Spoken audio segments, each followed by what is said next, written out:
Apa ini? Mengapa banyak orang yang memberiku ucapan selamat atas pernikahan dan keberuntungan yang kudapatkan? Ya, walaupun ku tahu masih ada segelintir dari mereka yang tidak menyukai fakta tersebut. Namun, aku tak bisa memaksa mereka untuk setuju dan menyukaiku bukan. Mereka bebas mengemukakan pendapat dan aspirasi. Mau membenci atau tidak, itu bukan urusanku. Yang terpenting bahwa aku tetap akan melanjutkan kehidupan ini meski ku tahu bahwa jalannya tak akan semulus dulu. Sebelum hubunganku terungkap. Selamat ya Nan. Gue kira lo bakal nikah sama Devan. Tahu-taunya sama Parangga. Aku tak tahu siapa gadis itu. Yang ku tahu bahwa dia terlalu sok kenal dan sok akrab denganku. Mengapa sekarang banyak orang asing yang terus menghampiriku? Dan nahasnya lagi. Aku tahu bahwa pernyataan yang mereka lontarkan adalah sebuah ketidakikhlasan.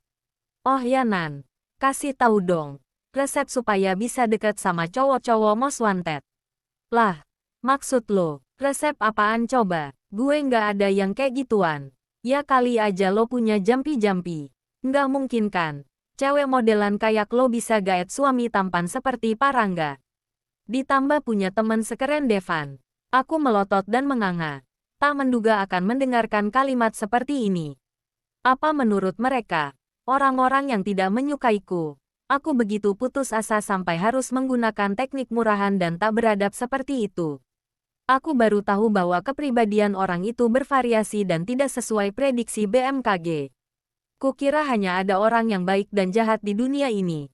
Ternyata ada kepribadian lain yang sepertinya akan merusak ekosistem manusia di bumi ini.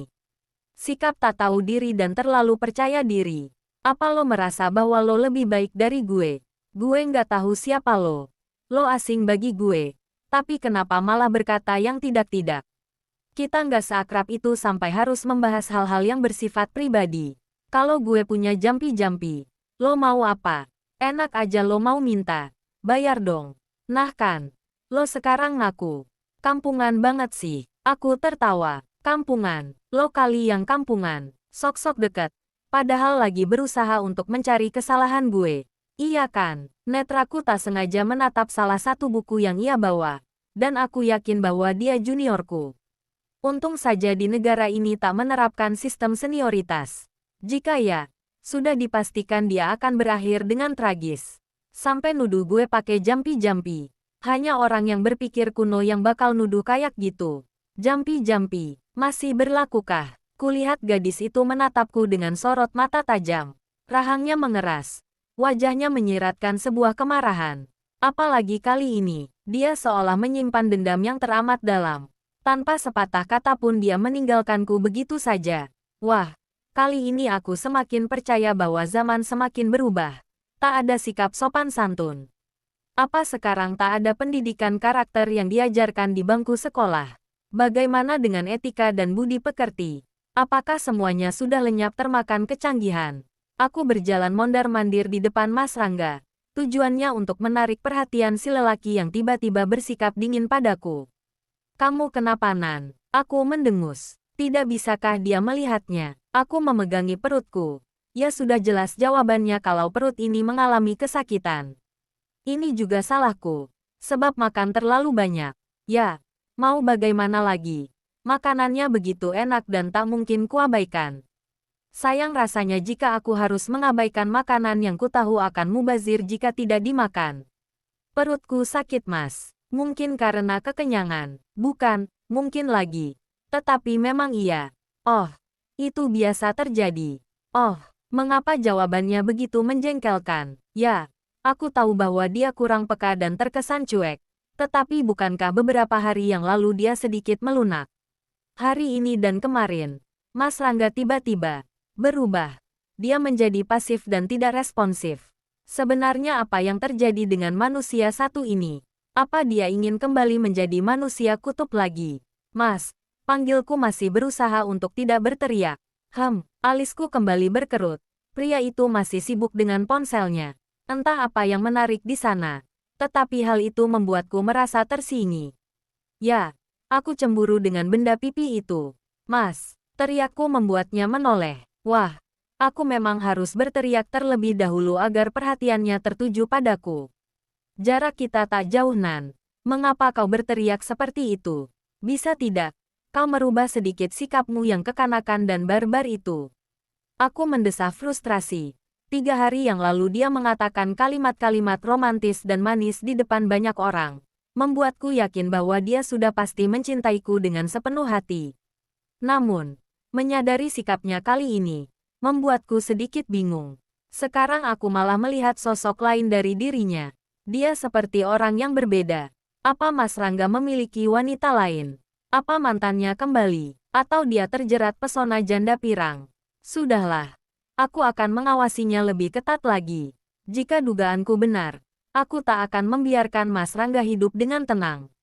Ya, aku akan membayang-bayangi meski ia sudah berpindah alam sekalipun. Ada banyak alasan yang bisa mengubah kepribadian seseorang.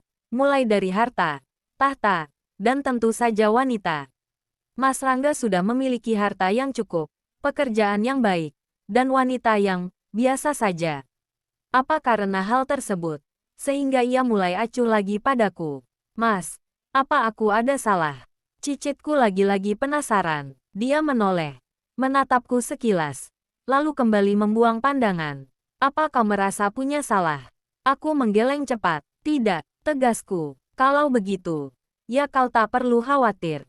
Berarti kau tak memiliki salah. Hanya seperti itu. Jawaban yang sangat sederhana, tetapi tak membuatku puas. Jika aku merasa bersalah, jawabannya juga akan berbeda. Apa pria di hadapanku ini sedang bad mood? Dia membuatku semakin pusing saja. Lalu kenapa Mas begitu cuek?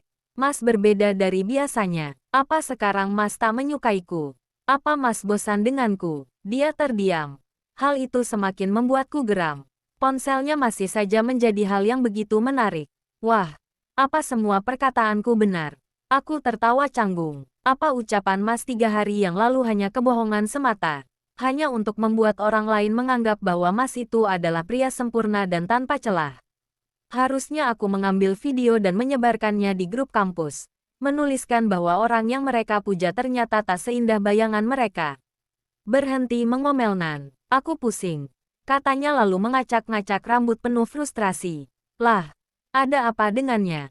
Untuk pertama kalinya, aku melihat pemandangan seperti ini. Mas Rangga benar-benar bukan Mas Rangga yang dulu. Tuhan, aku merindukan suamiku yang dulu. Dingin tetapi tetap perhatian. Tegas tetapi tak pernah mengabaikanku.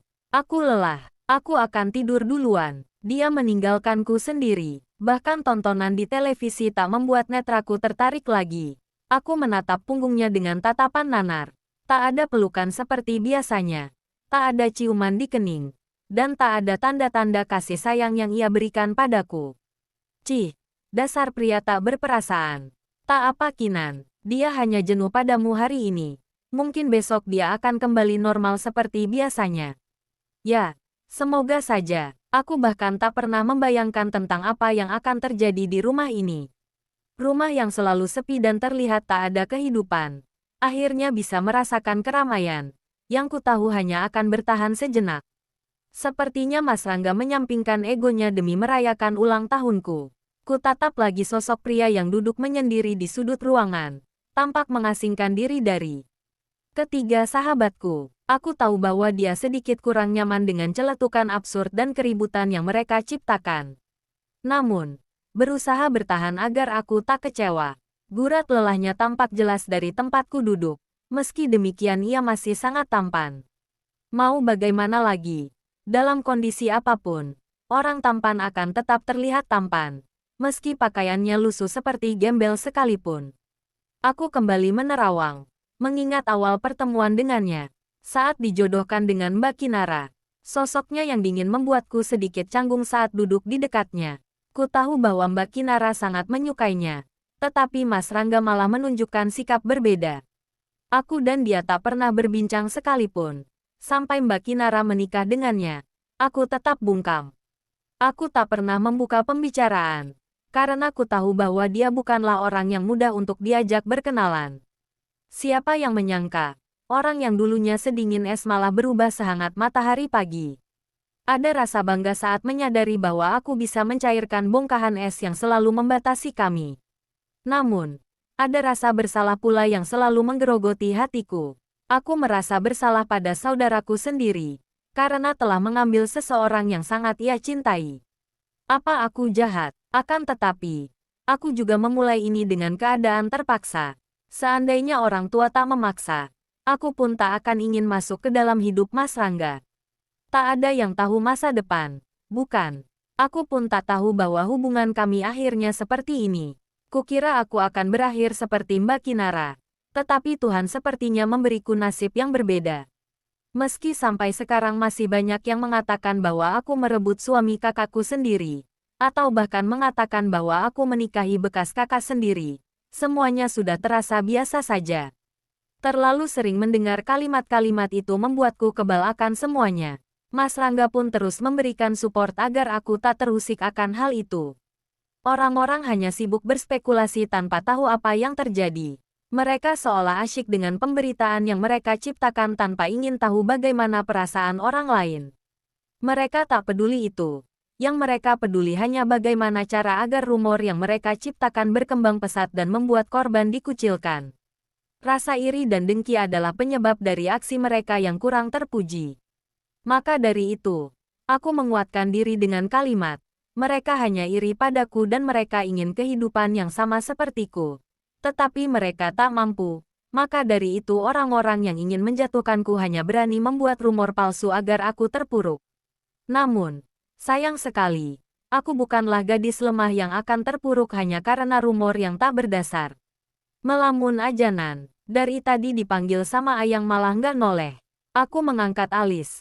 Saat Mela menepuk pahaku berkali-kali, lalu mendongak menatap Mas Rangga yang sudah berdiri di hadapanku. Maaf Mas, ada apa? Apa Mas perlu sesuatu? Tatapan kami bertemu. Ada kilatan-kilatan cahaya yang entah dari mana asalnya. Sejak kapan cerita ini berubah menjadi genre fantasi?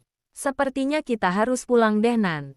Tatapanku beralih ke Dewi, sambil menautkan kedua alis, seolah tak setuju dengan rencana mereka. Aku masih ingin bercengkrama dengan mereka. Iya nih, udah jam 9 juga. Sekali lagi selamat ulang tahun ya Nan.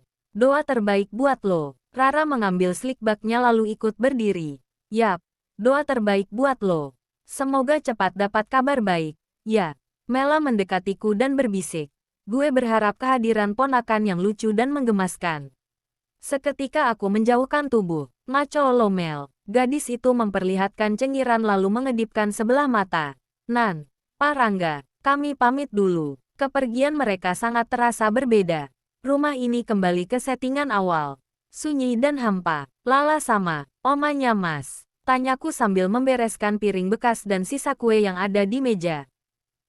Aku sengaja tak membawanya pulang. Padahal, ia merengek ingin ikut merayakan ulang tahunmu yang sederhana ini.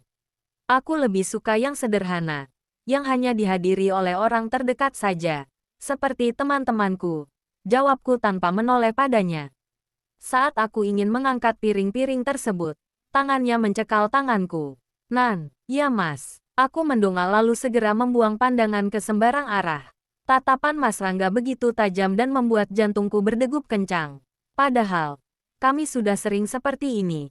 Tetapi mengapa selalu saja jantungku tak bisa diajak berkompromi?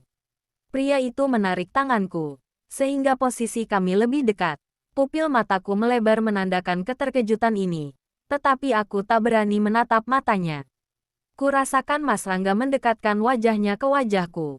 Sontak aliran darahku terasa tak mengalir dengan semestinya. Paru-paruku berhenti beroperasi dengan normal sehingga napasku pun tak bisa kuhembuskan lagi. Bagaimana jika kita merealisasikan permohonan Mela? Aku sangat setuju akan rencana tersebut.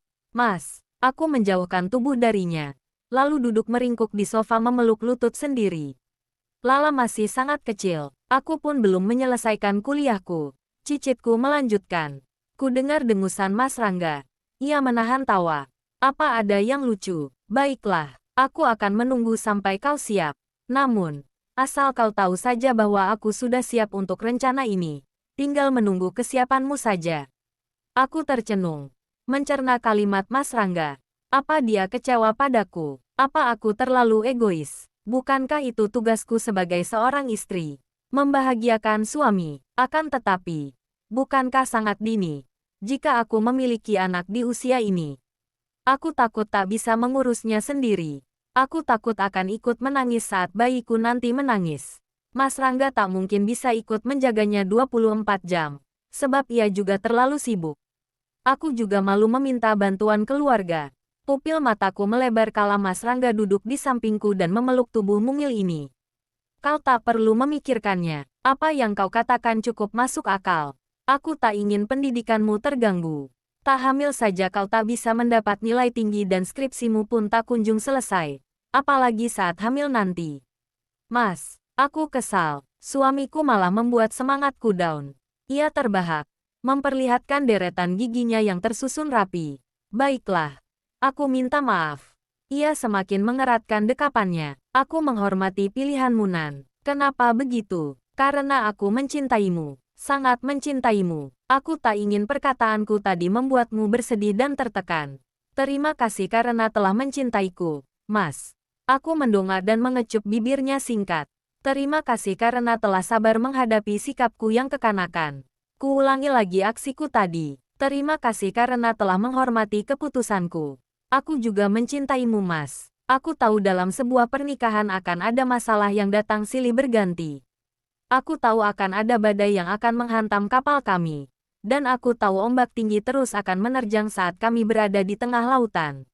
Namun, kami akan berusaha serta yakin bahwa ombak maupun badai itu akan bisa dilalui saat nahoda dan awak kapal saling mendukung dan bekerja sama.